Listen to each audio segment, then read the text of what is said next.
Yes. What's up, everybody? It's your boy, Mr. Odhiambo.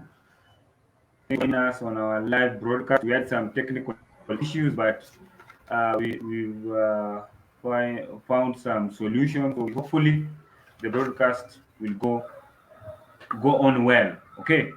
So if this is your first time watching any of my videos, you're highly welcomed.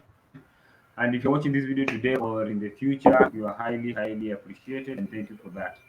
So today, just to kick it off because we are a bit late, I'm joined by my friend, coach, mentor, and source of inspiration, Mr. Ben Oluoch, aka StaZz, aka StaZz. How are you, sir? Niko fiti. I'm excited to be in the show, my brother. Yeah. Niko poa lakini. Nice. How's Pardon? Can you get me? Yeah, I can get you. No. I'm happy to tune in. This is the closest I've been to Kenya in a long time. I've been away for the past 7 months, and I'm just happy to be able to feel that niko home mbele yako. Nice. How's Rwanda, man? How's Rwanda? How are things there with COVID-19 and everything? Rwanda iko poa. In terms of COVID, hapa tumemanage vipoa. Is the cases are not at 30,000 kama Kenya. Hapa we're doing inside like 2K kitu kama hiyo, but it's getting better. So we hope by next coming month mambo ya bake tutaanza. We prepare for the finals za playoffs. We prepare national team ya hapa pia iko on the verge of kuanza tizi, alafu kuna BAL in December. Yeah. Yes. Oh, so it was confirmed. Yes. Oh, nice. That is good. So you guys are playing the league, ama? Yes, we actually say league ilikuwa inaenda playoffs. We just had maybe two or three games nice. to go into the playoffs, and we look for a solution to how this game will be played. Maybe tunaongea kuhusu bubble. Maybe we'll do bubble also. Kila mtu will bubble squeeze.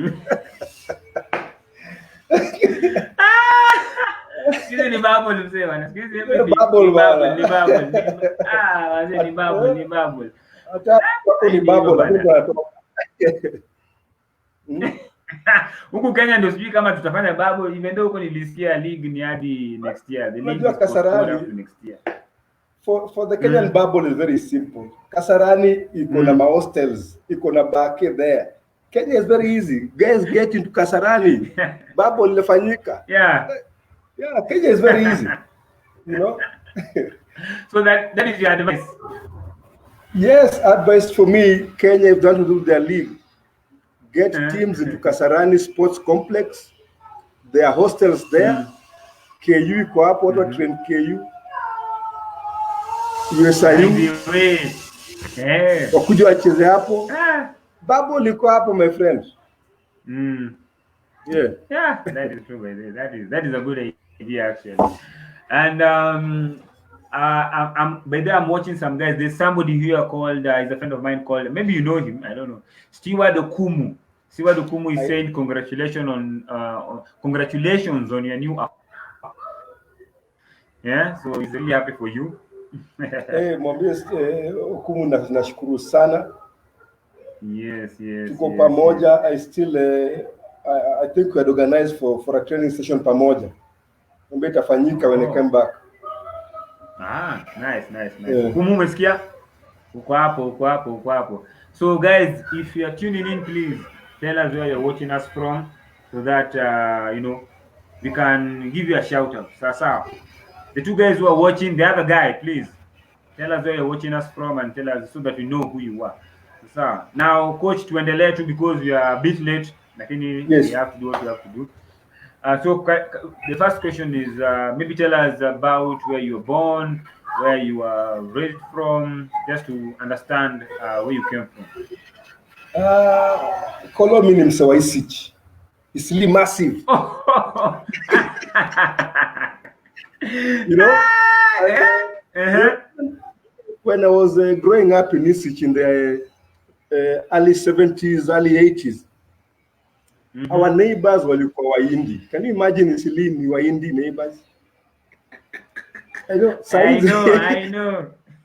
saizi Uh-huh. kwenda Isich ni walalo nini, but me when I was growing up, my immediate neighbors were Asians.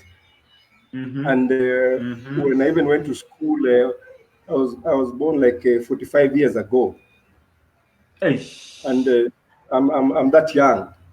Okay? Yes. Yeah. So when war broke out in Somali, then we had an influx of Somali guys coming in. That's how Isili now imekuja kabadilika ikakuwa predominantly Somali. But during my time when I was growing up in Isich, we were actually neighbors with the Wahindi ndo walikuwa mabesto wangu. In fact, I also have an Indian name, but I won't tell you. That's for another day. You have an Indian name. So your Indian friends gave you that name, Amanin. Yeah, my Indian, because we could go to their houses for to do Diwali, to do what. So I think I was beginning to behave like an Indian. So it's a good thing I left, man. That is nice. Now I'm even more curious. I did not know about that. Sasa, when you are around Indians, when you are around these Indians, how did you get into basketball? Like ilianza aje? In fact, ulianza aje ba? No, but lucky enough, now when I grew up, when I was growing up, kuna ilifika age fulani hapo when I was about my 15 hapo, Wahindi walianza kuenda Park Road, wakaanza kuingia Westlands, wakaanza kuingia Ngara. So that time now interest ya bake ikaanza, because I started playing basketball at about the age of 14, 15.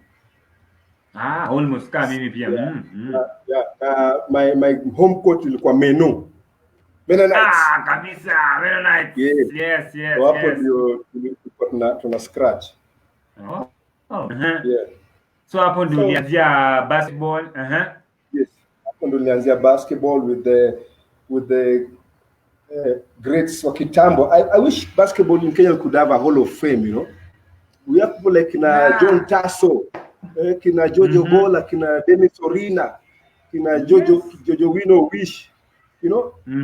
Hall of Fame, then the young guys can really appreciate where guys came from, you know. Yes, that is true, by the way. That's why I even decided on my show, I want to try and get as many Kenyans, Africans, you know, who played the game, so that people can see. Tusiangalie tu NBA na wapi. We have people here in Kenya, people in Africa who've done great things. You see, even like when I interviewed Kiganya like a few weeks ago, I learned so much.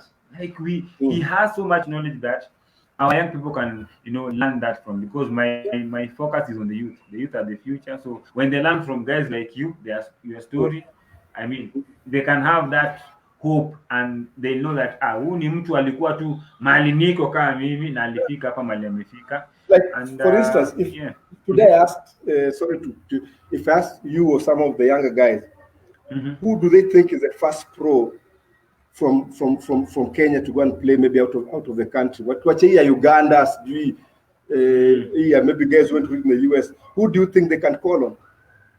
Okay, we have somebody like Lawi Odera. There was a time Egyptians came here, Elilal, to play. Lawi shot the lights out, and he got like a contract. He went to Egypt, played for a while in Egypt. It didn't go so well, but Lawi was, I think, the first actually Kenyan to go and play to play pro basketball in out of East Africa, you know. Yeah, that is nice, man. That is nice. So where is he right now? Ama ni mzae ama ako wapi? Lawi is maybe his late 50s. Lawi is in the group ya kina Ronewino. He's a KPA legend. Lawi yuko Coast. I think he's a pastor now. I think he's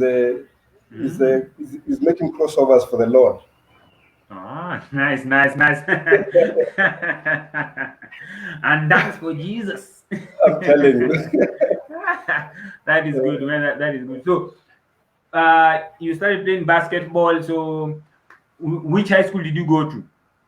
So I believe you played basketball in high school. Yes, me because I think my interaction na waindi ilienda mpaka high school. Nilienda Paki. Patriots Boys iko tu hapo Paki. So you can imagine in the late 90s, early 80s, Paki pia was first of all it was a Goan school, then waindi wakaingia, especially Kalasingers. So there was hockey there, and during my time tukaanza bake pole pole. So I played basketball in high school in Paki, and I was I can say one of my great achievements was tulianzisha timu ya bake that it became so strong in high school, and we lost to Isili Boys in the finals of Nairobi. Isili Boys ilikuwa na kama some guy called Alex Muredi, he's called Ales. Do you know Ales well? Mimi sitadanganya, sijui Ales. Ales ni chali wa Shauri. Alafu kulikuwa na Odhiambo. This was in KCB, Odhiambo. Guy with big hands. Okay. So my team lost to those guys. So that is where I went to school there. That was between 89 and 91. I was learning to walk. I was born in 87, my friend. I'm not bad. So we've been around, my friend. I've been around. Even though I look like 25, it is okay. It's okay. You know, by the way, let me tell you one thing. See, age ni number too. You are saying, so yes, it's just a number. Yes, baby. Yes. But then let me tell you something. I normally look at you. In fact, even when when I started now getting in touch with you, tukajuana, I was playing for aviation and nini. I used to look at you, unaniambia miaka yako, and I'm like, that's what I want. Like, I want to get to my 40s or to my 50s or whatever. But I'm still at least physically fit, even if I'm not fast as I am right now, but at least I'm still physically fit. If I'm training some kids, I'll be a crossover. This is how you do a crossover. I'm not just telling them, I can show them. So by the way, you inspire me. By the way, I was like, I want to be like that. And then I want to make a Ben. Just maintain hivyo. And even just on that question, let me just pose to you a question that somebody asked. Abel, I think you know Abel. Abel alikuwa aviation. Abel's son. Abel is a good friend of mine. You remember Abel, eh? Yes. Yes. So Abel asked a question. He said, please ask coach, what are his daily routines and how has he managed to stay fit to close to 30 years with no major injuries? So what is the secret? Hey, Abel kwanza gotea Abel sana. We're in the same group, always interacting on a daily basis. Yeah, but if I can go back to when I was playing, when I was playing, I think I took good care of myself.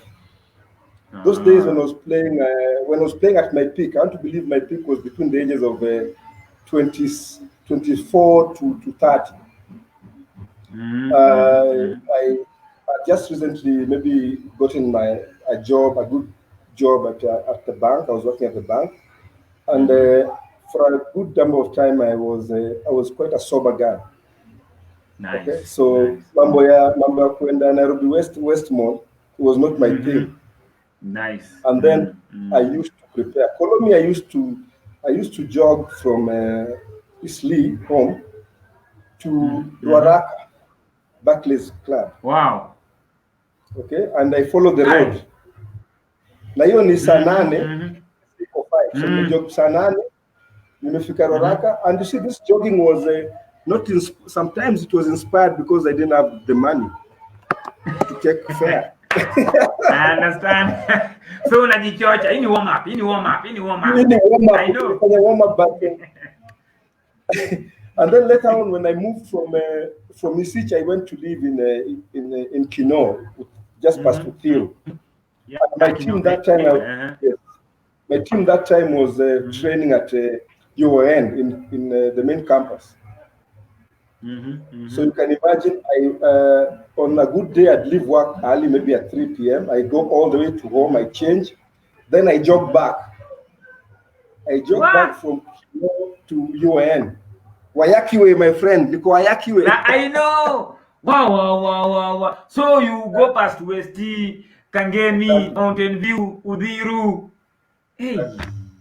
I was a fitness freak, and I think what I put my body through, the kind of it helped me for game because I was physically fit. So easy injuries, ndogo of fitness could not come, and maybe also luck. God also is good.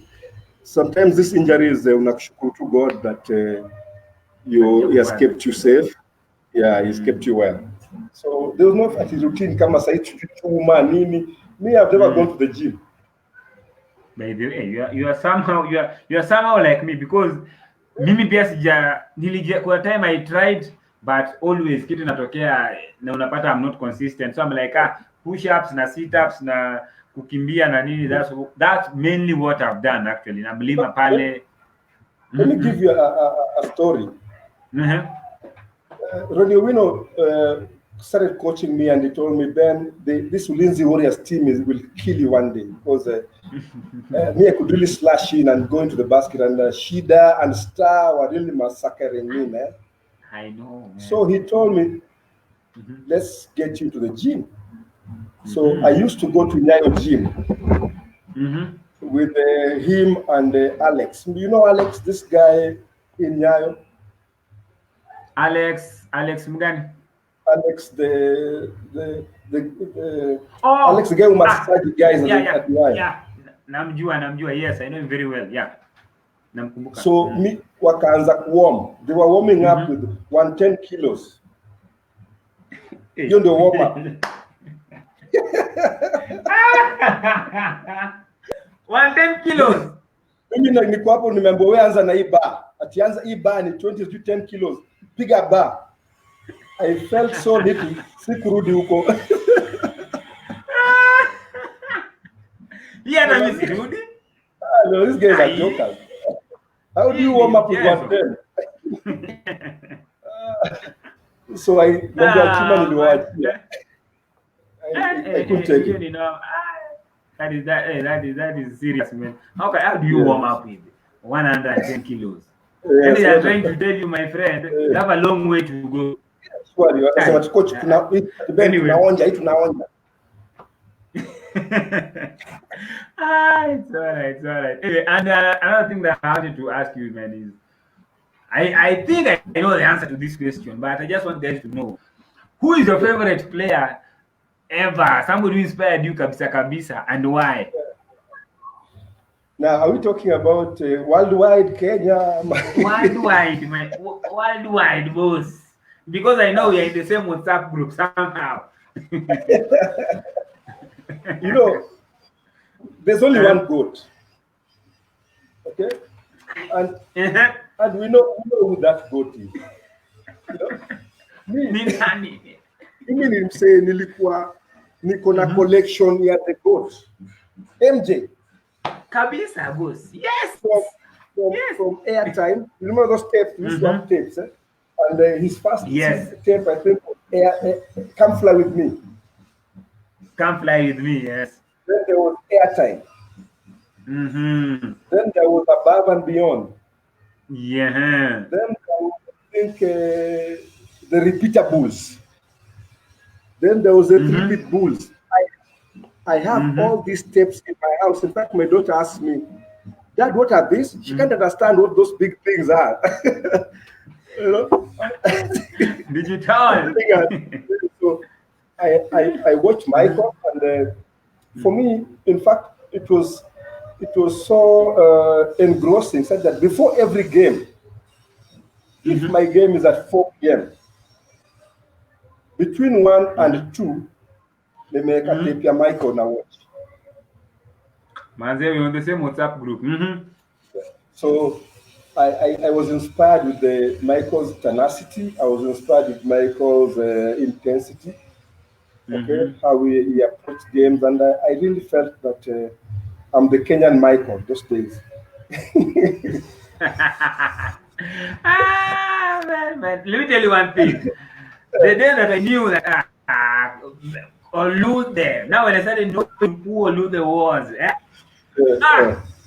I saw you come into the gym, short Jordan, Exactly. Kiatu Jordan. I think even you had a t-shirt on. Jordan, nikasema we are on the same WhatsApp group. Yeah. We are on the same WhatsApp group. Me, by the Yeah. way, let me tell you, I even before I watched those videos, I only saw a photo. I think when he was coming back Yes. to play now with the Wizards. Sasa hiyo baadaye. I saw a photo on the newspaper. Niliona mwili huo mtu na venye I think he had beaten Shaq. Alikuwa mpita chini ya Shaq. And I was like, so I started getting interested in basketball. So I went to my friend, I was like, do you know this guy? He was like, Kolo, ujui ni nani? I think you know Kemp, Eric Walucho. Yes. He was friends with Dilano. Yeah, huyo. Yes. So I was like, hey, who ni nani? They told me, you don't know Michael Jordan. They gave me some tapes. The guys who gave me tapes, in fact, they were DVDs. It was a DVD and it had like all the documentaries. Wow. I was like, now I'm going to play basketball. So for me also, Michael Jordan really inspired me to play the game, inspired me to work alone on the court, because that's what we used to do, work alone on the court. So I still love doing that even after today. And man, that guy is great. You watched The Last Dance? Yes, I watched the documentary. Ooh, And I even yeah, and though some people maybe were not happy with what you were saying, but Jordan has always been Jordan. He will say and play at that intensity. So to me, he was actually giving his all in the documentary. So wewe kasirika huko shauri yako. Yeah, it doesn't change anything. In fact, he said if you don't like the documentary, make your own. Exactly, totally. Yeah, make your own, man. But that guy was a legend, competitive. Unajua ile mindset yake ya kushinda. And I saw that in you, by the way, hata nikicheza aviation, hata kucheza poster. But even let me tell you one story. The day that I decided, okay, I have to go and do some research on footwork. Yes. Ni siku tunacheza aviation. I don't know what to cheza aviation. I don't know. I think you are like, maybe now in your late 30s, let me assume. You passed the ball. You passed the ball to, I think it was Obi, Coach Obi. You gave him the ball on the right side, meaning you bench your time. Yes. You passed the ball, and then wow. You it's like you are going for the ball, alafu kachapa cut. Like it was so quick, everybody in Nyayo stood up. Na ukupata the ball. Yani but Obi did not pass you the ball, because if he had passed you the ball, that was a clean layup. But you did it. What do you mean fast? Dunk?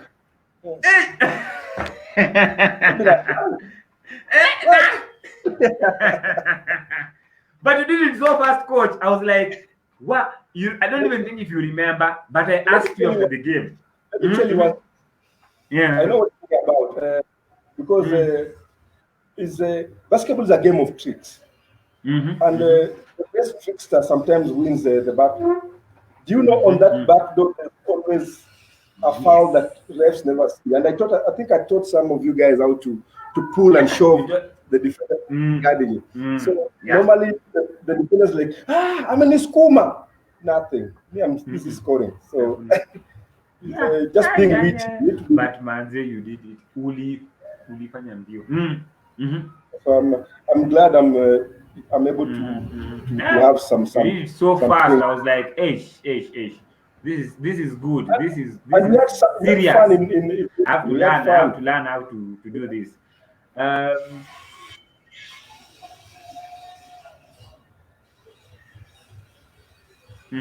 You're still there. Okay, you're still there. Kulikuwa na internet shida kidogo, but we are okay. So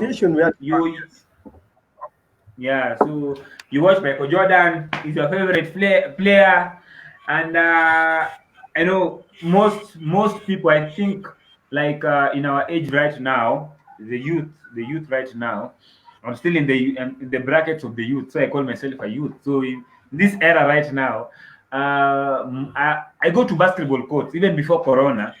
and I'll find that guys are there waiting for a coach to come so that they start training. I'm like, guys, you have internet, there are drills, there are things you can do. Sisi hata tuko na internet. Not to say that you guys have it easy, but I'm saying you should use these resources. You understand? Yes. So I wanted to maybe get your view in terms of, you know, the youth using the resources that we have right now online. Like, do you have any advice you can share with them on how they can use these resources and don't necessarily you know, wait for a coach to come and help you? If you have a ball and you have access to a basketball coach, hapa took a space, like the video that you posted, even just a space, you can do something. Exactly. That is one of the main things these guys, the youth now have total advantage over us. Sisi Kolelu, you must have a CD or you have a tape for you to try and emulate. Right now, with this age of internet, these kids can go quickly into their phones. They put it where they can watch and do those things. You know, they don't necessarily need a coach. In fact, it has become so challenging for coaches. If you're a coach now who doesn't do his research, you will have players who don't respect you. Why? There's a lot of material in the net. Okay, you come and tell a kid do this, and they can question you because they are seeing these things, the correct way of doing things in the net. So even as coaches right now, we have to all the time strive to be on the same level with the new techniques of coaching, with the new ways of doing things. We must have a total overhaul of our mindset so that we can be at par with the new generation. The way we used to train Kolo those days, maybe run and gun, is no longer the kind of basketball right now these guys want to play. These guys want to play, have the ball in their hands all the time, do the crossovers. You know, the post players who are about 6'5", no, that one is the Joker, the guy called Nicola, the Joker, is in which team? Denver? The guy, he's in Denver. Is like 7'2". The guy has passing skills and dribbling abilities a guard. You know? That is true. So, and he can shoot. Exactly. So the kids, the guys now, the upcoming players, don't wait that you must have a rim. No, just start with the basics. Get a ball, get space. Use it. Okay. That's the main thing. So before we continue, let me just shout out some guys who've joined us. Sally, thank you so much. Sally was a neighbor to Eric Walucho. Naona ameambia Walucho, pitia hapa. Pitia hapa bana. Tuongee na Ben Oluoch hapa. There's this guy. Moses Ayora anasema dunk tena. Mose tuko naye hapa Rwanda tukuongea mbaya, mwambie tamfunga. See, I've just seen watching from Kigali, Rwanda. That is good. Mwazo umesikia? Utafungwa, chunga bana. That is good. So guys, if you please tell us where you're watching from. Thank you so much. Moses, Sally, where are you watching us from? Steward anasema I met with Ben in 2009 at Kakamega Police Canteen in Must team. Quick hands, tenacity to the basket. This guy was lethal, Unasikia wenye unasifiwa tu hapa. Steve mwambie ni best yangu. Apparently he is also my daughter's teacher. So mwambie make sure my kid because he's a teacher. I tell him to make sure my daughter get good grades ama tutakosana. Umesikia Steward? Umesikia? Boss, fanya kazi. Itabidi uchape kazi. That is good, and that is good. By the way, I don't know. Must iko na history mzuri sana. Must imekuwa na history. Au kuchapa dunk huko? Must kwanza ile rim ya pale chini. Hiyo rim. Imeslant hivi nikao napanda mlima. And they are very clever. Game kianza they make sure hao wanafunga huko. Yes, najua bana, ni ukweli. Must pale Canteen. Na nakumbuka 2009 Blazers tulifika finals za Division 1. Walitusweep, lakini game ya kwanza we played in Must. watu walikuwa nakimbia siku za kina nani huyu, there was this point guard Freddy, Lugasi huyu, the brothers walitumaliza, walitusweep, but they were nuisance. They were nuisance, and then they could shoot. They also had Mato now in KPA. Yes, Mato, my guy, kabisa. It was a good team. Yeah, so another thing that maybe you can share with us is your experience. Unajua wewe ni Kenya One. Mimi, when I first heard Kenya One, I was told that is Kenya One. Who ni nani? Nikaambia huyu ni Kenya One. Anaitwa nani? Ben Oluoch, StaZz. But you are the first Kenya One that I knew. Nikijua what is Kenya One. So maybe you can share with us your experience. How did you maybe when was the first time you made it to the national team? And then if maybe there's some achievement when you played in the national team. And basically, how was your experience, playing for the national team? NT. I think my first time to go into the national team was in 98 or 99. Nice. 99. And that time, when I was coming in to play, people like Ronnie Owino, who was the national team captain there, kuna mtu kama Dennis Orina, okay, kuna mtu kama George Owino, anaitwa Wish, he was in KCB. People like Lawi Odera, people like Amugush.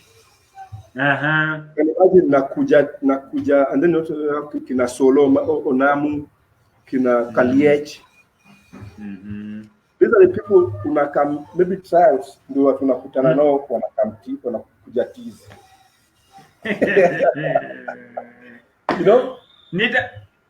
Nitafanya nini? Just being there, you're in awe. Yeah. You're just happy to be there, And I think the call up that time was said that just to encourage us young players, kama watu 30, So I know for sure I won't cut it, but I'm like, next year I'm gonna make the team. So just being in Nyayo, Katamani, training with these guys was an awesome experience. Then by the time by 2000, I was now the captain of the national team. The year 2000. 2000, yes. And I think before 2000, I think in 99, we took the team to Tanzania for what we used to call Nations Cup. And that time, I had a good outing. We played so well. We won in TZ. And nice. I think my leadership qualities were evident that time. I was playing at Postbank. And then come 2000, I was the captain. And again, we went to Seychelles. My first trip outside. So outside. Outside, in fact, with the national team. But prior to that, I'd taken my team Postbank in 97 to Morocco. Nice. We had gone for the first club championship. And I'll proudly say this now. Postbank and Eagle Wings are the only Kenyan teams to have a podium medal, as in gold, bronze, gold, silver, bronze, bronze from an African competition. The Postbank, Postbank started it, and Eagle Wings a little bit later. So we're the only two teams that we have had medals from the top competition in Africa right now. So nice. In 2000, we made Seychelles. We played well, finals of the games, and I was named MVP of that tournament. Nice. In the finals, I was on a roll. StaZz. Hey. And the same year, I think that was in August. Same year, in November or December, there was a tournament there was Intercities in Kampala. Again, the team was in the finals. And again, I was MVP. So that year, I was doing on fire. I was on fire. Okay. Other than that, I've also been a league top scorer in 90. I think I've been league top scorer in when was this? Okay, I've been league top scorer. I've been a zone 5 champ with Postbank. Okay, so just to mention a few things I've done. If I could sum up all the trophies I have in my house, Kolo, you've been to my place. Maybe I know. I can start a sports house.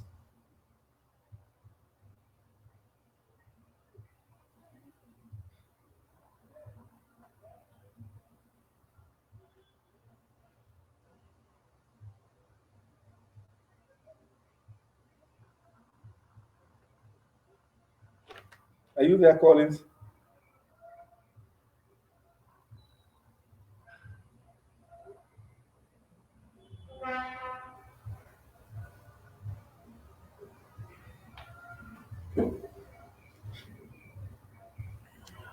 Collins, you seem to be lost.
Hello?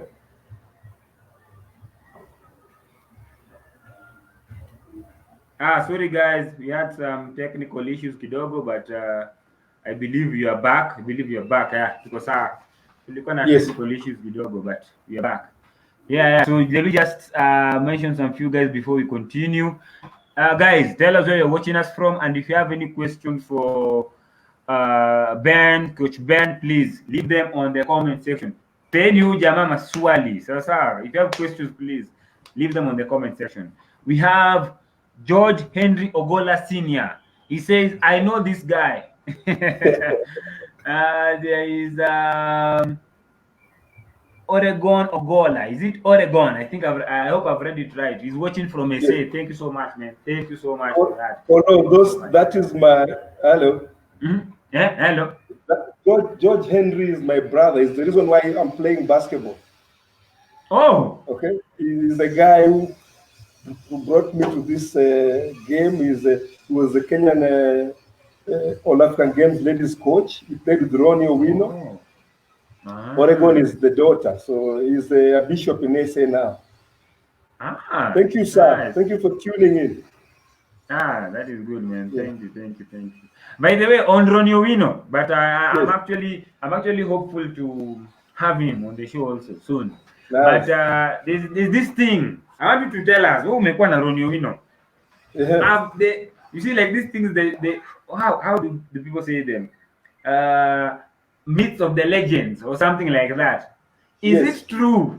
Is it true that Ronnie Owino is the only player who could give a chest pass from one baseline to the other? Ni ukweli ama?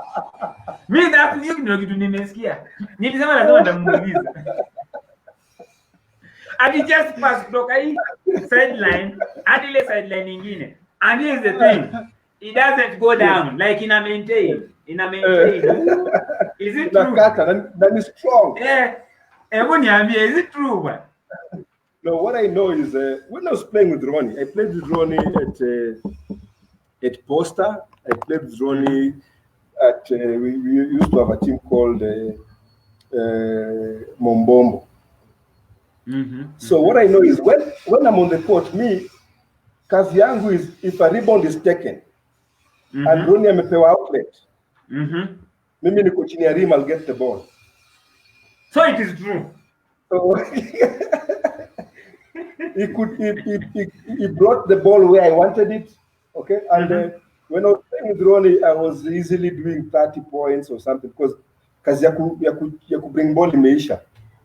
Ronnie and Ronnie was quite a good passer. So mimi nikipiga move, I make my cut, I'll get the ball where I want it. So that long pass, yes, Ronnie could easily get the ball. Now, when Ronnie was playing, alikuwa ameshona, so your ball, how much ball ya baki na weigh ngapi? I've never even known. But can imagine mtu ana warm na 130 kilos.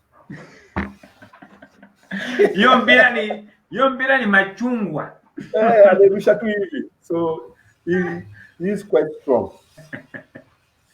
Man, but I'll have you on the show. Siku moja, I'm very sure. Na ndamwambia itabidi kwanza, I'm even hopeful that tunaweza ifanya kama Nyayo. Ndio nimwambie tafadhali, hebu tuambie kama hiki ni ukweli. Kama ni ukweli, hebu only if you can still do it, because guys used to tell me that unajua these other older players like Kolo, chest pass yako lazima iwe kama ya Ronnie Buda.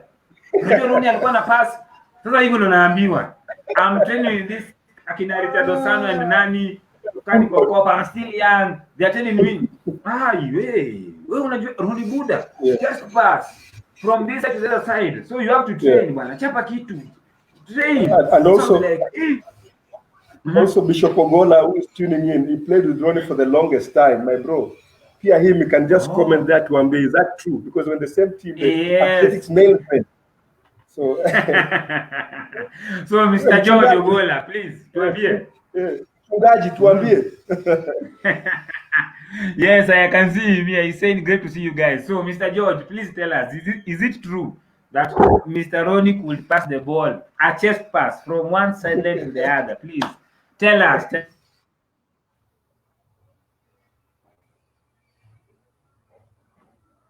Tell us.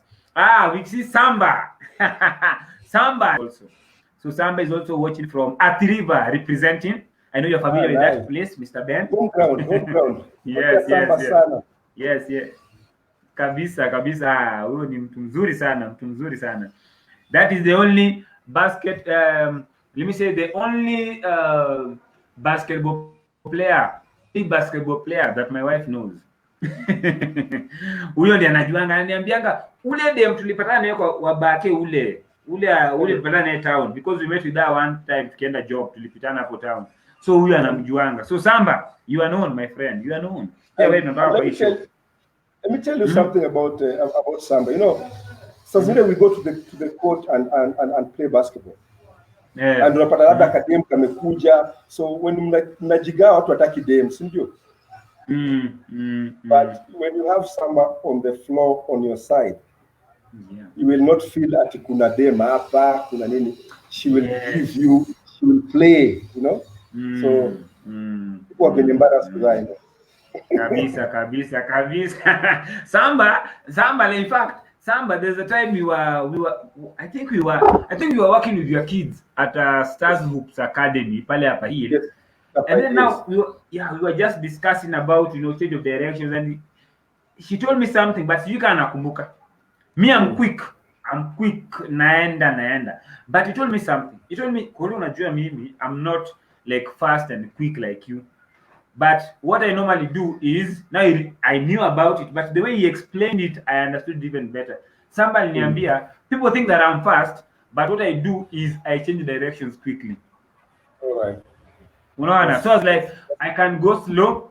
So where defender mindset yako is like, he's slowing down, and then he'll make a move, a crossover, a change direction haraka. So where unaona Samba kwa haraka, because manze Samba akiwa USIU, wasichana waliumia hiyo Nyayo crossover. insightful. Yeah. Kabisa. So Samba, tunakumbusha pia wewe utakuwa kwa issue. We Thanks have for tuning in. yes. We have Kate Aroko is watching from Nakuru. Thank you so much, Kate. You're highly welcomed. So guys, remember vile nimesema bana. We please, if you have any questions for Mr. Oludhe, Ben, the stars, my friend, please leave them on the comment section. Sasa, please have some questions for Ben. Let me ask you, coach, about your experience playing in the finals against your own son. How was that experience? By the way, did you win ama waliwachapa? I'm going to tell you my version and I'll stick to it. So what I claim we won, me I won. Okay, my version I won. But that was awesome. Not very many people have the opportunity to coach a team that is playing against their son. Okay. Yeah. And I can only equate myself to Doc Rivers of the Clippers. Yes. Okay. Yes. Doc Rivers right now is always having battles with his son. Okay. Is he in Houston? Yeah, okay. He's in Houston. Yeah. So that fateful Saturday morning. Yes. That apparently people claim I lost. People playing in the finals of the Nationals in Nakuru, you know. And Maseno is playing against Upper Hill. And this boy, it was with just the previous holiday. He was home and we were playing one-on-one at my drive yard there, Collins, where we played those dunking competition with the raining jump dunk competition in my house. You know that? Thank you for now, you guys. You've heard from the legend himself. And the reigning, yes. And can you tell them? The reigning slam dunk champion at my parking yard. Yes. And tell them who did I beat? Oh, you beat some mediocre guys like Job Byron and Marvo. Luke. And Luke. But going back to the story is Maseno is playing up. Going into the second quarter, we are leading comfortably, maybe 15 points up. Then come third quarter. This boy has just made 2 shots in the first 2 quarters. Then comes third quarter. The game starts. In 4 minutes, this guy scores 13 points. Yes, you are jeans. And I'm like, are you trying to make me look bad or something? I'm like, do I know you? He's you are jeans, my friend. He brought these guys back, and the momentum swung, you know. And down the stretch, the game at that time was 45-43. Our player is fouled, goes to the line. Either win the game or tie the game. In fact, it was 44-45. Tie the game or win the game. Our guy is on the free throw. Do you know what the guy did? He missed both free throws. Pressure. So I blame. In fact, let me say I blame the rain. It kind of rained.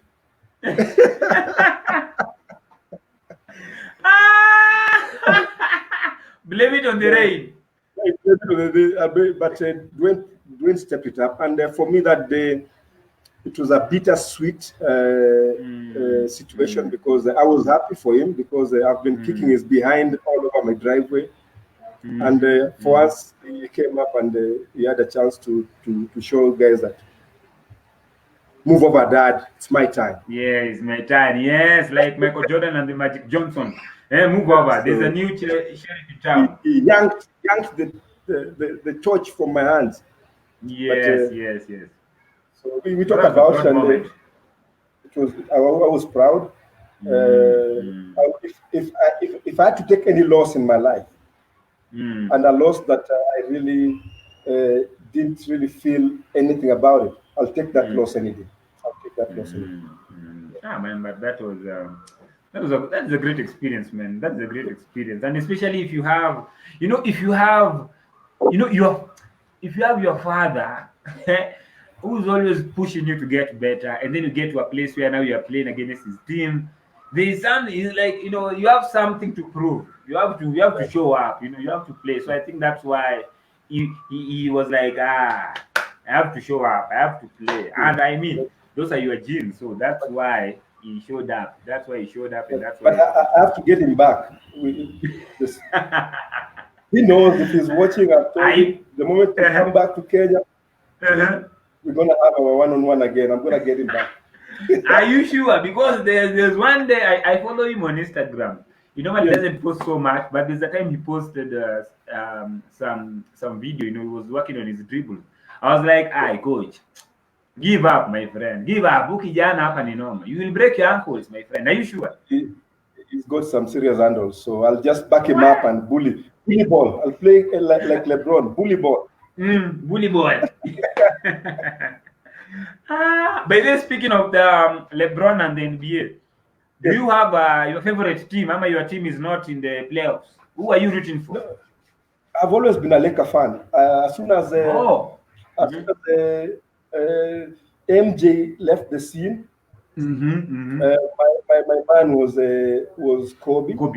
And I've always been a Laker fan. Even now that LeBron came to resuscitate our chances, even though we lost to Damian Lillard and the Blazers. Yeah, that is game one. I still think Lakers has something to show, and I still like our chances. Just need to make a few shots off the perimeter. AD dominate the inside, and LeBron will still plays the best game yet. So Blazers fans, Abel Son and Bosire, and be very afraid. Now let me just read some comments hapa. Watu wanasema maneno hapa. Now George Henry Ogola says that Ronnie Owino, is a legend. He once threw the ball in the air. Wait. You threw the ball where? Man, he once threw the ball in the air and it came back 2 days later. Man. That is serious. Now we have Daniela Henry saying, watch Uncle Ben. You know you lost. Victor Odhiambo is saying, Daniela is Bishop's daughter, Gola's daughter. We have a family in the live session. The family is watching. Thank you, guys. The family is watching. That is good. Victor Odhiambo. Victor Odhiambo also have stories. There are some things that used to be told about Victor Odhiambo. I don't know Kabete. I'll have to confirm with him. Let me just say this. Victor and Toby. Toby is my guy. Odhiambo is my guy. Atujazana tu sana, but Toby is my guy. Yani tumetrain hata na yeye, huyo ni mtu wangu sana. But there are some stories I used to hear about Victor Odhiambo and Toby, that these guys were training the whole day in a place called the Den. Watu walikuwa na train at if you go anytime, hadi ukiamka 5, you will find them in the court. Utawapata huko wana train, they are sliding at you, wanafanya nini za kuruka, they are shooting. Now when I came and saw them akizia KCB, I was like, maybe these things that I've been hearing might be true. And I respect these guys kabisa. Toby is also a Michael Jordan fan kabisa. Huyo pia naona kama nataweza kumpata pia. Unajua these are guys who Odhiambo defense, mental, like Odhiambo is I respect him because Odhiambo first of all ndio mtu kwanza niliona akicheza defense. Ana slide na mtu the whole court, yani the whole game. Nashinda jamaa, what are you using? Unaona? Odhiambo.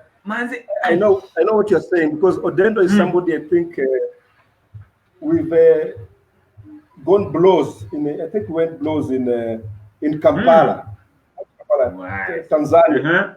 Yes, we're intense. The game was intense, and we had some not really blows, but he punched him, he punched back, and we've had our respect. And since that time, even at his age, he's maintained it. Whatever he's using, I don't know what he's using, but he must be using something. We're not going to say that on air. But then unasikia, you must create a course to help the youth maintain also. Hebu tuambie unatumia nini hata wewe. Yeah, so it might be legal, it may not be legal, but he's using something. But good work ethic, him and Toby, very good work. Good work. And even before they went, previously, the previous Morans that went and won the championship, ile walishinda hii ya Africa juzi. I remember nilikuwa nasikianga stories again. Hii ni stories mimi nasikianga tu. Odendo ako Nyayo, Odendo anaishi Nyayo, ana train. And there was a time I went to Nyayo early, nikampata kwa kitrain. I was like, no wonder this guy has been able to maintain. So Victor Odendo, mad respect, Jama, mad respect. Hopefully we'll also have you on the show. Let me just show some guys. Daniela, you tumeongea. Ati Steward Okumwodi is saying that Nson is in Blazers again. Tulidhani ni mtu wa Toronto, kumbe ameruka tena, ameenda ameruka sasa, ameenda ni mtu wa Blazers tena. Everybody wants Lakers to lose.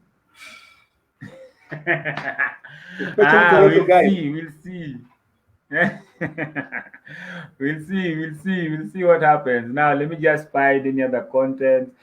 Moses from Rwanda anasema Victor Odendo, ukikaa mbaya ile kumbo utakula, God knows. I know. I know. Alikuwa anasema kuingia kwa target. Yeye akupigi kumbo, you just find yourself in the target. So you have to play well. Unajipata kwa target. Sio kutaka kwake. Silinda yake yani Moses anasema he's rooting for the Mavericks. Steward is saying LeBron will do his thing. Victor Dendo amesema I appreciate you guys. That is good, man. That is good. You guys, tafadhali, hata kama ni maswali 5, what questions do you have for Mr. Oludhe? Okay, there's one question here. No, it's not a question. Somebody is asking Dwayne, where are you? Kuja hapa kwa live uone mzee hapa fanya maneno. Ndio analala. Analala. You have another supporter of Lakers, Kev, that is my guy. Erosopa ndani kabisa. That is my guy. He's also supporting the Lakers. Debbie Henry Ogola is saying Ben Oluoch for president of which country? What are you talking about? That's my sister-in-law, Debbie. Kabisa, 2022. Kwa Debe. Man, that is good. Man, thank you so much, guys, for watching. Remember, tunataka Penny Oludhe maswali. Penny Oludhe maswali tafadhali. So if you have any questions, leave them on the comment section. Sawa. The other thing that I want to tell you guys is I'll be giving out some 3 t-shirts, 2, okay? So maybe by the end of this live session, maybe I'll ask a simple question too, and then the first guys to answer will get the free t-shirts. Also, guys, remember to like my page, Collins Elevates You, for more content like this. Also, subscribe to my channel, Coach Collins Odhiambo. For me, I'm focused on the youth, helping the youth elevate their game, but also elevate their mindset. But all this I'll be doing through the game of basketball. So remember to do that, guys. And if you have friends, share this video with them. Okay? Now, coach, turudi sasa kwa mambo serious kidogo hapa on fundamentals. Yes. I believe you taught me even these things. You taught me there are some drills that I've named even after you, because for me, if you teach me something, I name it after you. So the importance of fundamentals. Can you tell the youth when it comes to fundamentals? Even though what we're paying fundamentals and I want quick things. I hope for my pattern fundamentals, not fundamentals.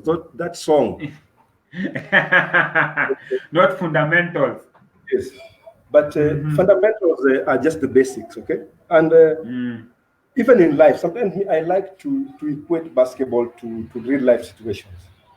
And Collins, in life, you must master the basics first, Yeah. okay? And fundamentals can be equated to the basic needs of life, okay? Food, shelter, and clothing. So, when these needs are not met, your life can be bearable, but can be tasky. It's the same thing. Now, when you master, when you have the basics of basketball, the correct shooting technique, the correct dribbling techniques, the screening, the rolling, the jump stopping, all right, and just being vocal and knowing how to deal with your teammates will make all the other things, the pieces to fall in place. All right? Fundamentals, Chinua Achebe wrote in his book Things Fall Apart that when things fall apart, it means the center shall not hold.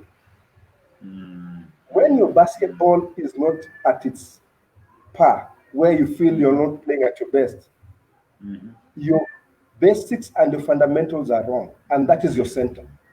So it means your fundamentals cannot hold you. Okay?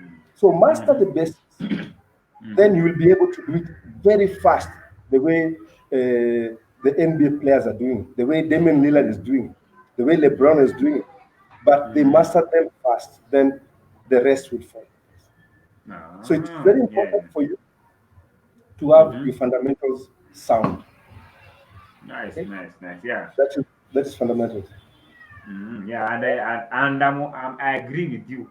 You see, even when I started playing basketball, me what I used to do is I'll see my colleague do something, give it a name, and Yes, then even like jab step. I didn't know it was called a jab step when I started working yes. out.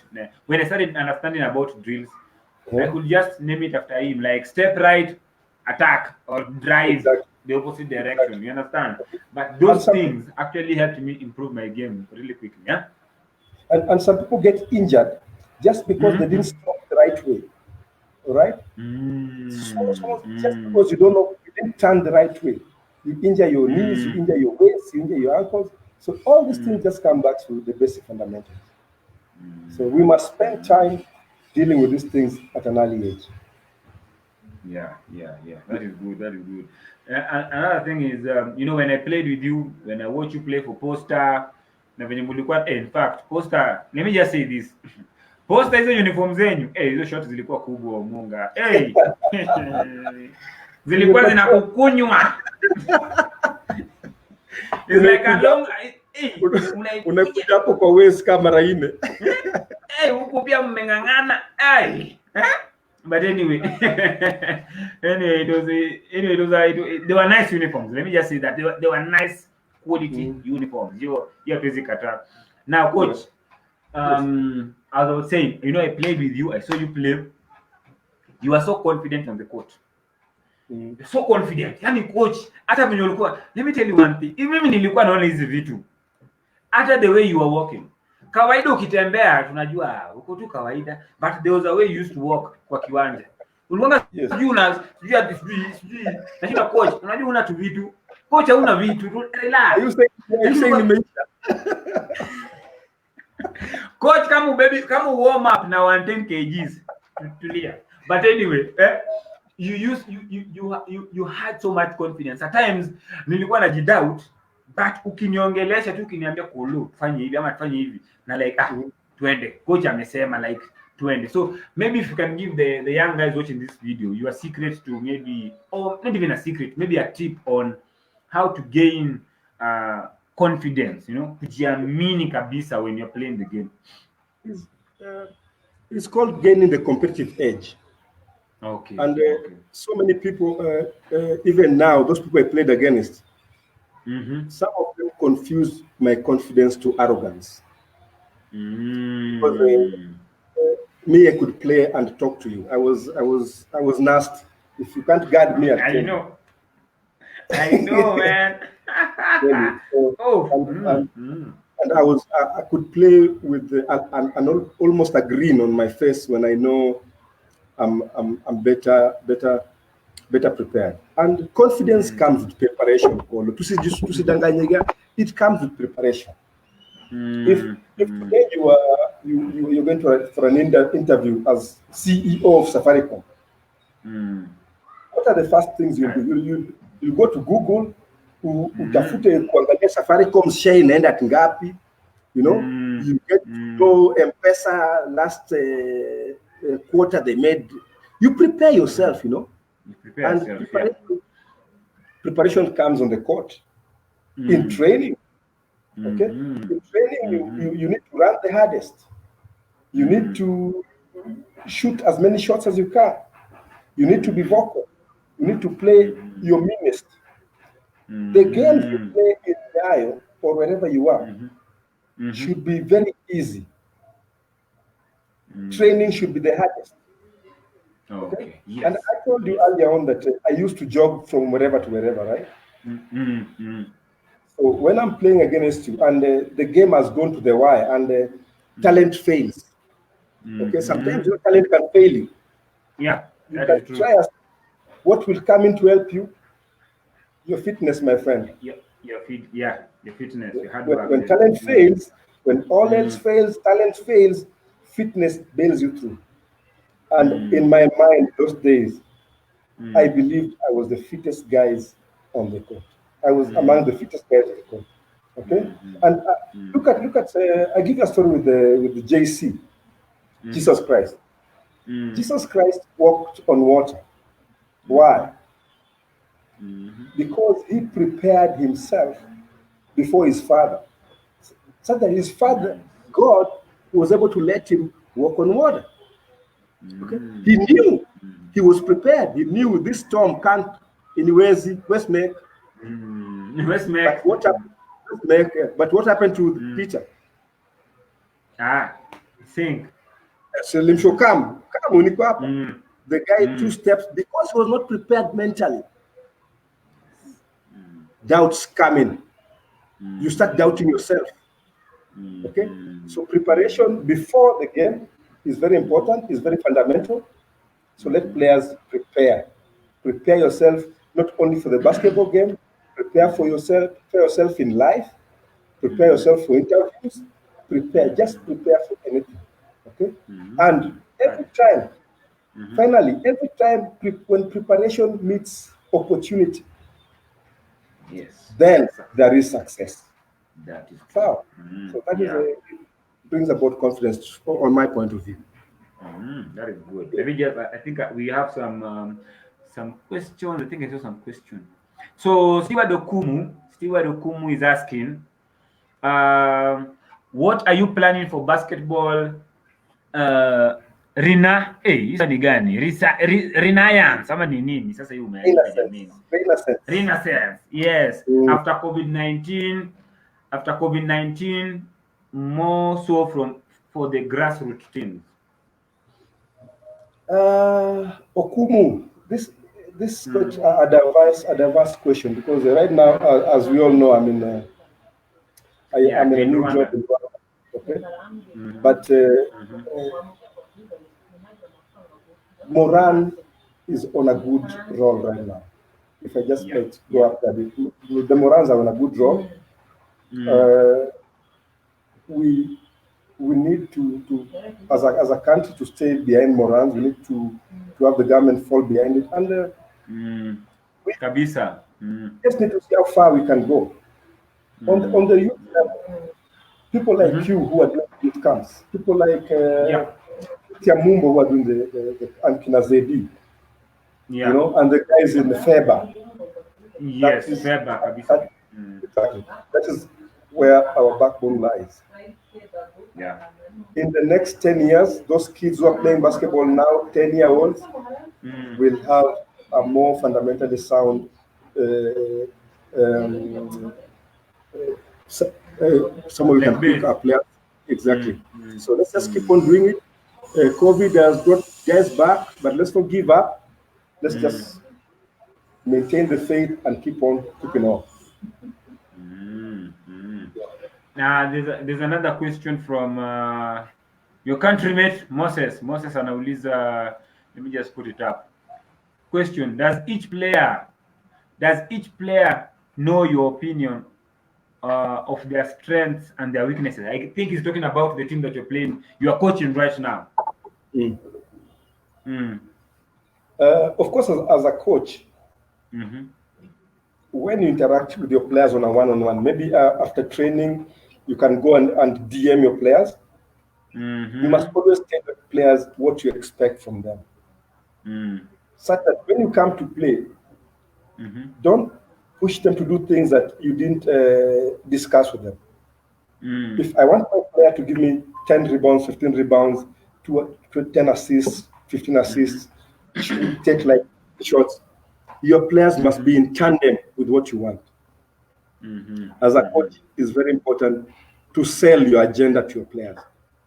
And when you give your players, it's called transformational leadership. You let your players be able to take what you're teaching and give them a leeway to take it to the next level by just being independent and just wanting to win together with you. Nice. Let me just see if I have another question. Okay, now there's another question here from Daniela Henry. Let me just put it up. I have a question. What made you go for that shaft look? Hey, Daniela. What is explained? Tafadhali, fafanua. Yeah. Tuliamua, Corona cannot just come and go.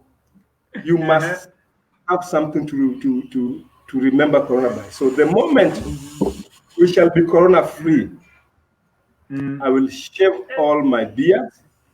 Okay. Remember Koigo Amwere when he said when Moi leaves the government, he will shave his rasta?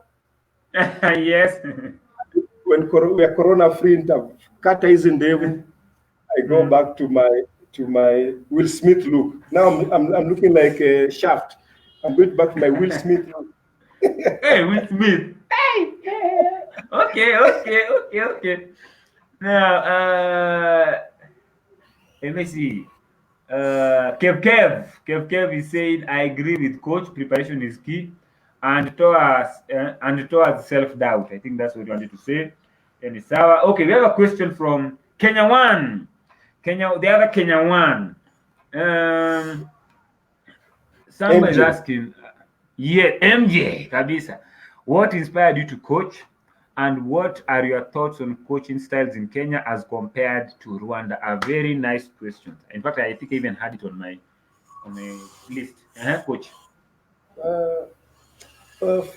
First of all, coaching or leadership sometimes is either inborn, or either necessitated by situation, or either to fill a gap or a niche. For a long time, I think I've been in situations whereby, for instance, going back to school, I was in a situation whereby it was necessitated by the situation. I used to train with the StaZz Bank, where my elder bro was coaching, and the school team didn't have a coach.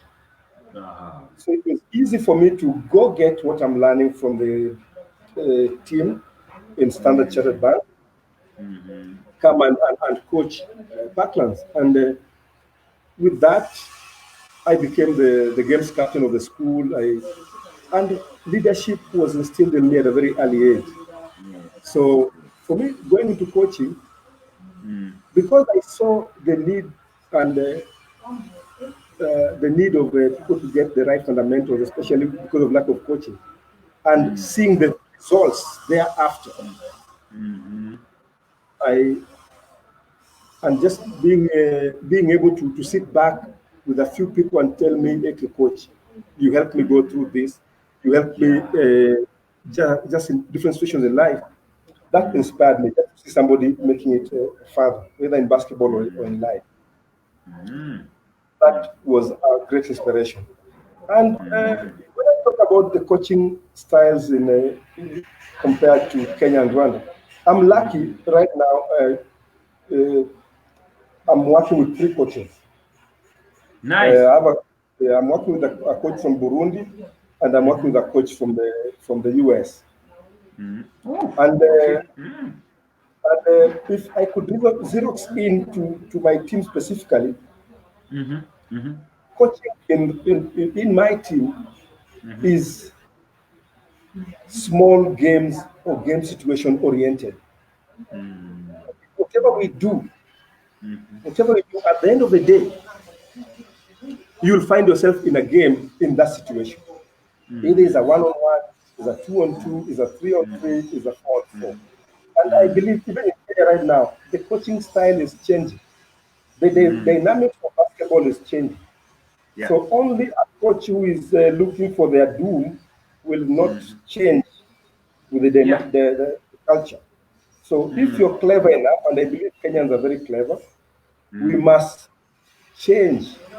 It's time to do some benchmarking, sit back and see what others are doing for us to be able to cut a niche in East Africa and even further. So it's a bit different, but I believe in Kenya also things are beginning to get a little bit more streamlined. Okay? Nice. I also wanted to ask about that arena.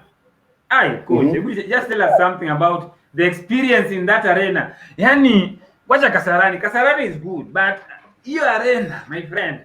How does it feel yani kukua pale yani? Let me tell you.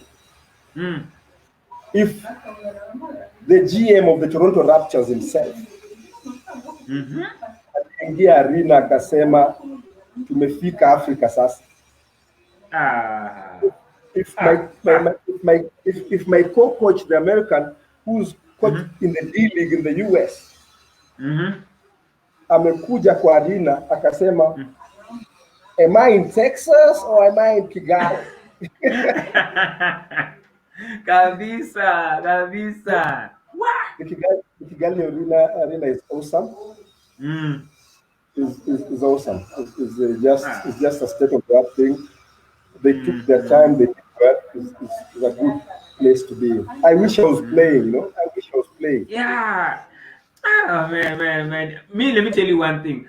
Me, when I see a basketball court, I normally see myself like playing in that on that court. So I saw that arena. I was like, what?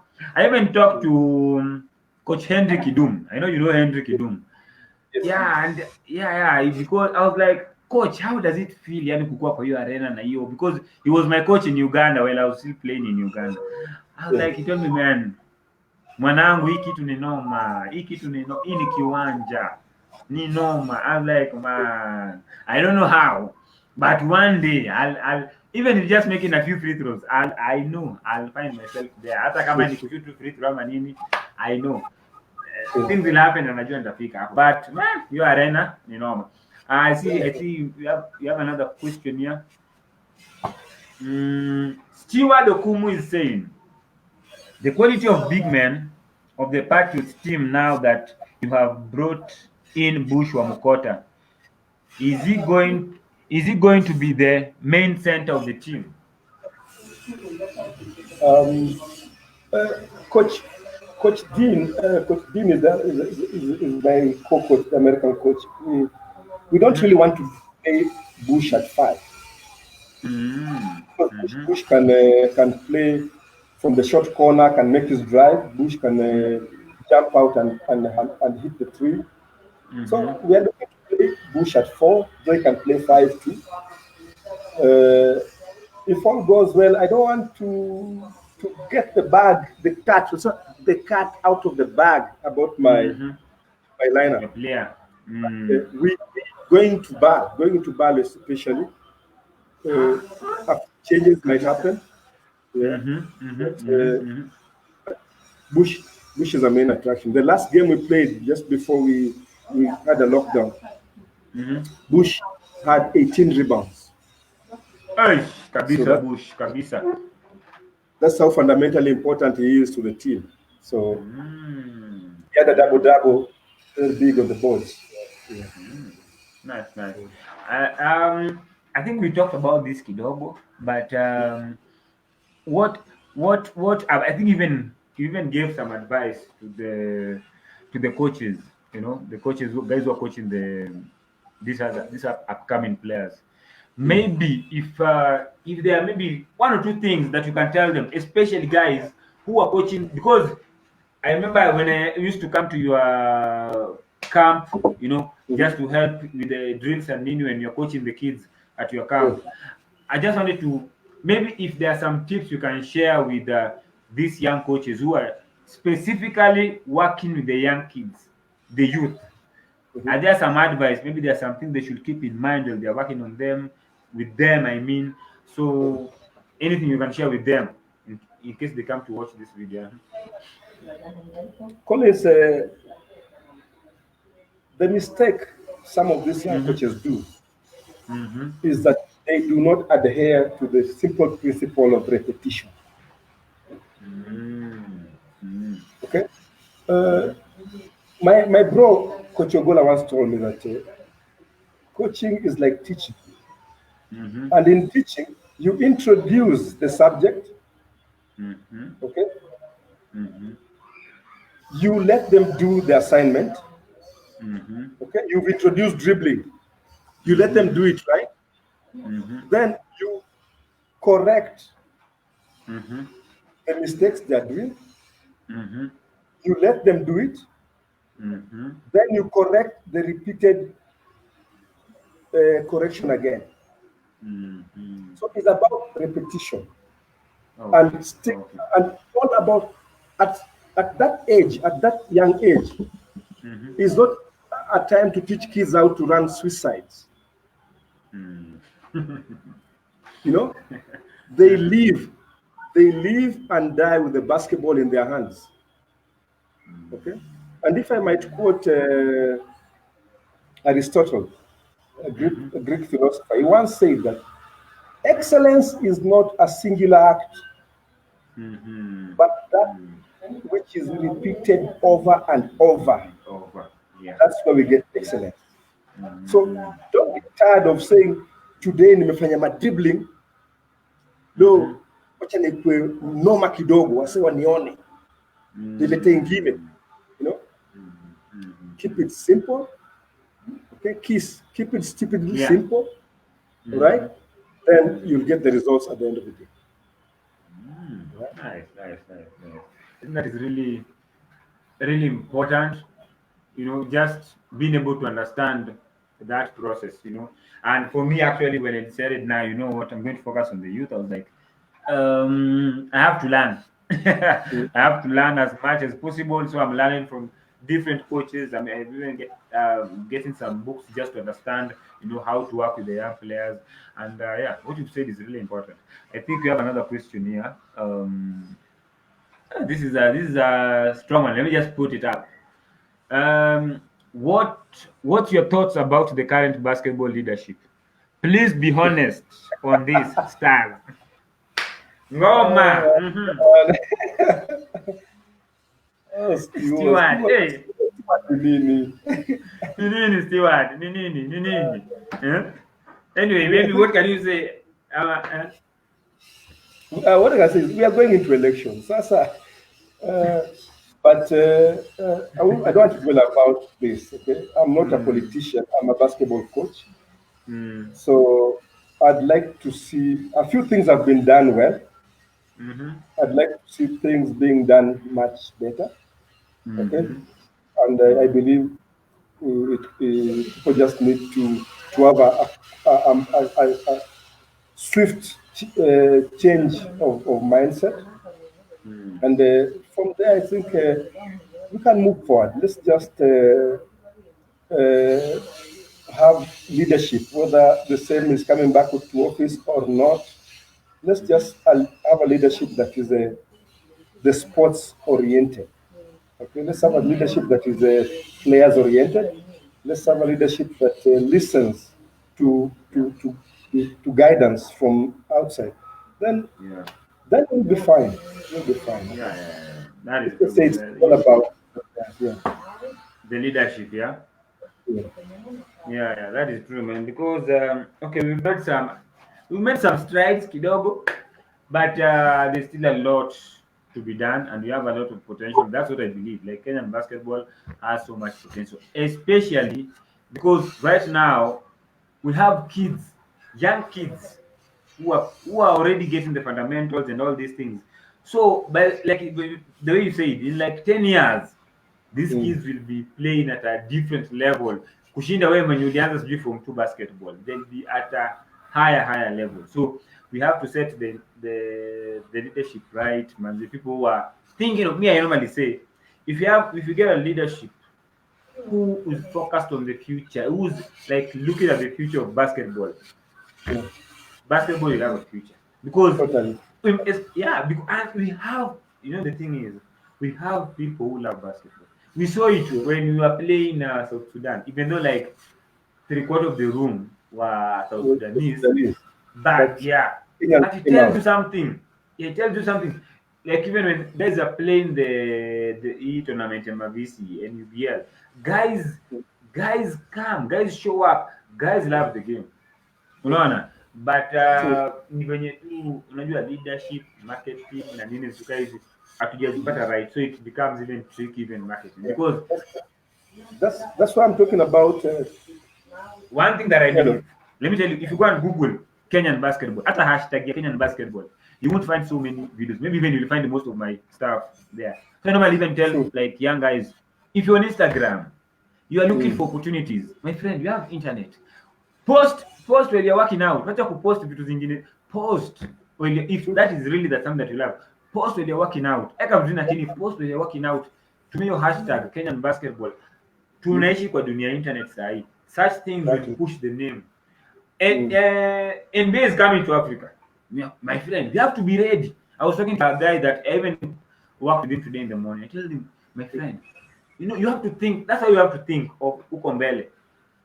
The NBA manzi ishaanza kuja Africa kidogo kidogo. That means there are opportunities. The opportunities. Unaona? So when you Let me tell start you, Mhm. being and I'm honored to be the first Kenyan to be the one who creates Basketball Africa League, and the opportunity that it brings is immense. Yeah. It's just Yeah. that maybe COVID this year will make the game be played maybe in one country, but the, the, mo- the kind of players that are going to play against each other will increase the standard of play, and the kind of scouts who will be coming to see players is the opportunity is amazing. Yeah. Yeah. So It's amazing. people need to, if you want to play at the pro level, get yourself in a team and do your videos. Yes. Let them go Hapo out there. tuko sawa. Yeah. Right now, That one I agree. right now when me and the coaches are sitting down, we're saying we want to see a few players who can come in and beef up the team. What is it that we're looking at, Collins? Videos. Exactly. Do you have tapes? Do you have tapes? Are you even working out during Corona? Can you show me you're working out? So those are the things that will bail you out. Young Yeah. guys embrace taking videos and Yeah. play. Go in teams where you'll be. Some players ask me at your coach. I've had some funny comments about somebody playing in the Mennonites. Okay, I'll give you an example. Or somebody playing in Kisumu Lakers, and he's a good player there, the top player. Then the national team is called. Here you could give two maybe. The national team is called 15 players. Then people are all over the net. Why is that guy in Div 2 not called in the national team? They, I don't the understand that national works, team man. coaches will pick players who are playing in the top flight because these players are used to playing basketball at the top flight. The national team coach has no time to start developing you, Yes. to start encouraging you to. They don't have the time. I don't have that That time. national level, you're coming to play basketball because you know how to play basketball. So if you as a player you have ambitions to play in the national team, stop playing in Div 2. I hope. Hello, are you listening? Stop playing in Div 2. Go to a team in Premier League. Then we'll see you and know and see what you can. That is true. That is true. Kabisa kabisa. That is the platform. That is our platform here right now. That is our platform. I remember even when I played for you for the Nairobi team. Yes. I remember I was like, Polo, you made the team. I was like, oh, sawa. But it was because I was playing in the Premier League. We were playing with like in electric. Unajua? Yeah, we were with Where the big electric. boys are. Yeah, and that is why even him was able to make the national team. Unajua? He showed up, he works hard because Vic and Grifo are one of the most disciplined players that I know. Yes. But especially the person that I've watched. Grifo, I know him because I've worked out with him kidogo, but also because of his performance. Huyu mtu hawezi kuwa na perform hivyo and is not disciplined consistently, sijui kutoka mwaka gani, unaona. But Vic, I was with him in the same team, Electric. Huyu jamaa, people don't understand him. Venye anasema hiyo mambo ya confidence, people think that he's paranoid. No. Huyo jamaa anajiamini, anajua, and that guy works really hard. I've learned so much from him. And that is what it takes. You have to be disciplined. I mean, kama wewe ni mtu wa pale after game uko sijui pale West, my friend, and bado unaongea kwa nini uja make team, my friend, and you're not working out. Utengeze All-Star ya West kwa hiyo team ya West. Maybe hapo utatoboa. Unaona? But then, coach, in terms of taking care of our bodies and just staying healthy, man, I think that is key even for our youth right now because we have Very so important. many. Yeah, we have so many. Just siku zetu kupata hata, for example, kupata hata kitu kama maybe pombe ama nini siga. Yani it wasn't that easy kama sahi. Unajua ilikuwa inapatikana, guys were doing it, but it wasn't that easy kama sahi. So right now, kwanza na social media, mama ya Mungu, like my advice can be to the youth, yani you have to control what goes into your mind because coach, I know for you to be where you are right now, even when I visited your house, vitabu niliona pale kwa shelf, the things that you used to tell us, hii inamaanisha ni mtu amesoma. Can you tell the youth about that? Yeah, you have to sio basketball tu, hata vitu za maisha you have to read. You need to, like now, Collins. Look at this. Can you read that? John Maxwell. The laws of teamwork. You must all the time be on top of your game in terms of new trends in business, new trends in coaching, new trends in whatever field you are in. All the time, look to better yourself. That's what you're saying. And reading is one of the things you must do. As coaches, read materials that are going to help you improve your team. Let you how does your team know that you care about them? They know that by them seeing you, bringing them new relevant things. And how do you get new relevant things? Material is in the books, in the net. If you don't like reading, you can have these books on the net and listen to audio. They're all there. Or PDF. Yeah, and audio. Yeah, PDF. Yeah, they're there. So, and by the way, right now they are available. Let's invest in a good book, one or two. Let's invest in good material on the net, and let's better ourselves for the better of the youth. Because we are tasked as teachers. Let's give them the kids we are teaching now, Collins, in the camps. They have a right to learn and learn the correct way. That is our job, to make them learn the correct way. Nice. So guys, if you've been with us, let me see. I see a comment. Is it a question? Moses Yora anasema let me just post it there. All-Star team, Nairobi West. Ah, But by the West, riverside. no man. No man, no man, no man. Let me just post what Ogola is saying. Watu wakunywe maji as in water. Exactly. Kabisa. Yes, yes, yes, yes. Stewart is saying, great show, Kolo and coach. I've been greatly inspired and elevated. All the best, Coach Ben, Kolo. Great work. Thank you, Kabisa, man. Thank you, Thank you. Kabisa. Thank you. Now, before we finish, guys, today's question is very simple. I want you guys to comment. So the first two guys to comment, I'll give you guys two t-shirts. So it's basically a t-shirt from me and a t-shirt from Ben hiyo side ingine. Tunasema sasa Ben amepeana t-shirt ingine pia. Okay? So we're giving out two t-shirts. Very easy. The first two guys to comment. Coach Ben is coaching which team in Rwanda? Can you please leave that on the comment section below? I even posted it on the post nikisema tutakuwa na Ben live. So very easy question. The first two people to answer, you get the t-shirt. Sasa. Now before we close, let me just say, Coach Manze, thank you so much for inspiring me, teaching me a lot of stuff for basketball, pushing me, elevating me, and always being there for me. I know you are the guy who called me, Kolo. Sitakuwa leo, I have these kids. Can you come and run the camp today?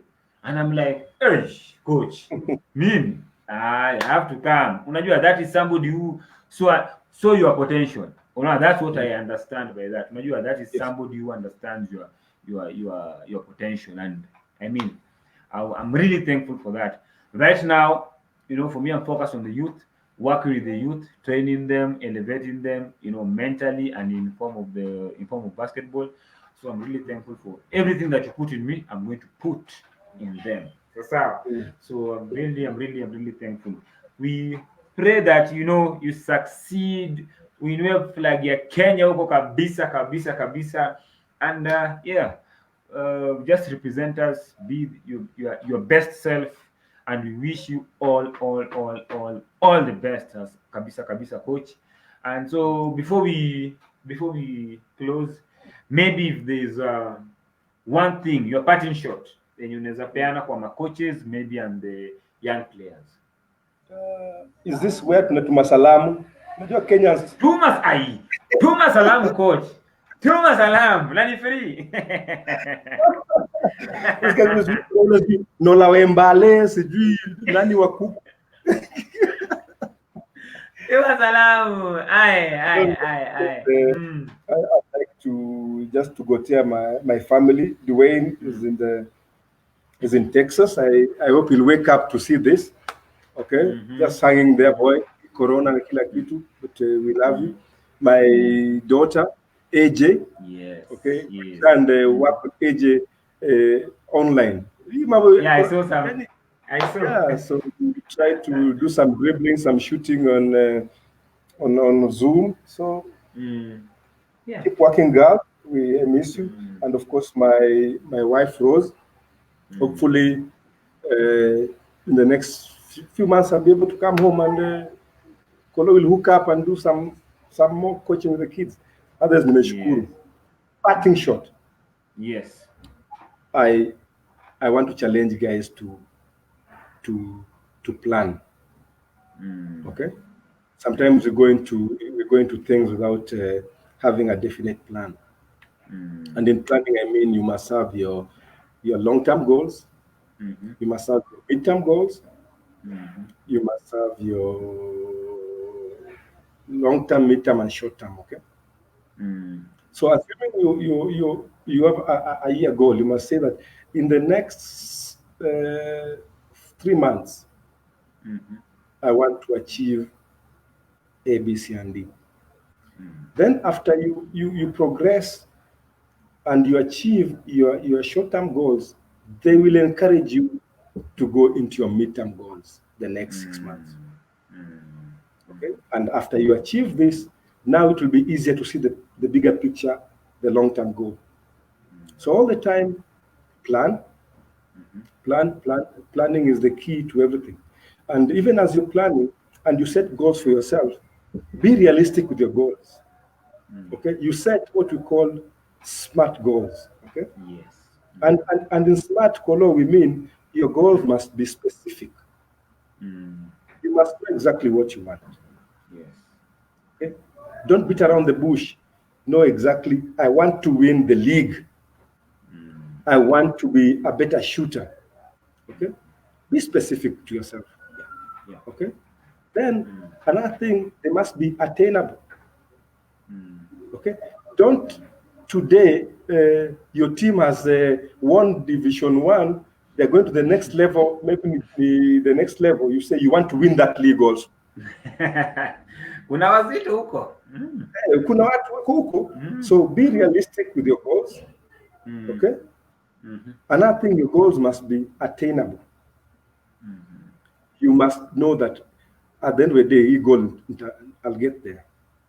Even in your mind, it must be attainable. Okay?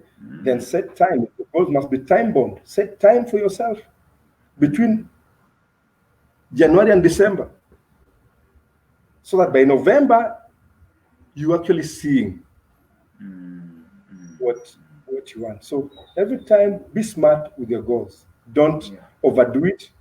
Don't undershoot yourself, but be very specific with what you want. Otherwise, Kenyans, I'm happy to just share my journey with you guys. Amen. Asante sana coach manze. I've had a great time. We learned so much. Had fun. Tunaelekea karibu 1 hour. Tunaelekea karibu 2 hours. I think this is one of the longest interviews nimefanya. But that is how it's supposed to be. Unajua, when you're just having conversations, tunapigana story tunakana 2 hours. So it is the same thing. So I'm just happy that on this live broadcast we're able to be joined by other people. Now, before we leave, I see guys have commented, hey, sasa we Roy, nani Ayora, wewe uko Rwanda, wewe sasa tutakusaidia. Ukirudi Kenya, tafuta coach. Coach amesema mtafute, mko Rwanda. So mambo ukirudi Kenya pengine tutakupea t-shirt. Nitafute, nitakupea t-shirt. So the two winners. Sasa nitapeana according to time. Kitu mimi naona hapa. Steward Okumu Wodi was the first winner. 6:59 PM alicomment. Alafu Moses tena ukacomment. Good. Sawa, ukija Kenya tutakupea. Now the next winner is Rose Owegi Oluoch. He commented at 7 PM. Unamjua? No, that one if you don't give itakuwa biased because that is my wife. Tutatumia huyo yani kwanza nitakuletea Kitengela, hata mimi naweza kuja hata Kitengela nikuletee. That is good. That is good. Yani hiyo mimi nakuletea Kitengela. Nitumie tu pin. Nitakuletea Kitengela. Hiyo that is good. Samba okay, the other guy was okay, so those are two. So those are the guys who've won. Samba inaniuma sikupei t-shirt, lakini wacha nitaongea na sponsor. Nione kama tunapata t-shirt. Nitaongea na investors. Watu wameinvest kwa Elevate. Collins Elevate you. Nione kama tunaweza pata. So those are the two winners. Ogola pia alisema Patriots, but so those are the two winners guys. We are thankful. We have here so you guys, I'm going to contact you kwa DM and then tuone venye tunapata hizo t-shirt. Before we close, let me just share some few things here. So Daniela End is saying, thank you so much. This was awesome. Thank you so much. Thank you so much. You're highly welcome. Thank you. Like my page. Yes, man. Like my page, Collins Elevates you, and also share it out. Share this video so that other guys can learn. So it's free, so let's share. Let me just see another person here. Debbie is saying, well done, in-law, proud of you. Asante sana. Familia yako man, watu ni supporters. That is good man. Ogola mwingine anasema, love you Uncle Ben, this was awesome. Asante sana. Thanks, sorry God, I'm seeing you. Yes. Kwani watu wamewin, naona ni kama wote wako Kitengela because Steward pia aniambia kwa Kitengela. So hii ilikuwa Kitengela show. Samba pia kwa Kitengela. Samba. Omba. Nitakupigia simu. Wewe Moses uko Rwanda, wewe tutapatana ukikuja. Niambia leta t-shirt kulu. Wewe ukikuja Kenya nitakupea. Tutapatana Odeon, nitakupea. Unajua hizi potea Odeon, unakumbuka Odeon. Tutapatana nitakupea. Sasa guys, thank you so much man. I had so much fun. I learned a lot. Thank you so much, and man, God bless each one and every one of you.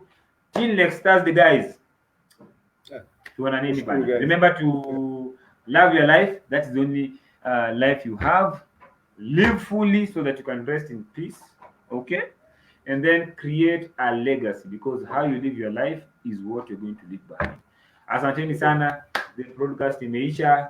Naona watu bado wana comment, so acha tu niseme tu kitu, itabidi tu wasidimeze. Moses anasema appreciate, good job you guys, keep doing it, ni mzuri. And wife anasema great job guys. So thanks so much guys, tuonaneni, Mungu awabariki. Asante sana coach, asante sana bana, tutaongea bana, tutaongea. Haya kabisa. Safi. Haya.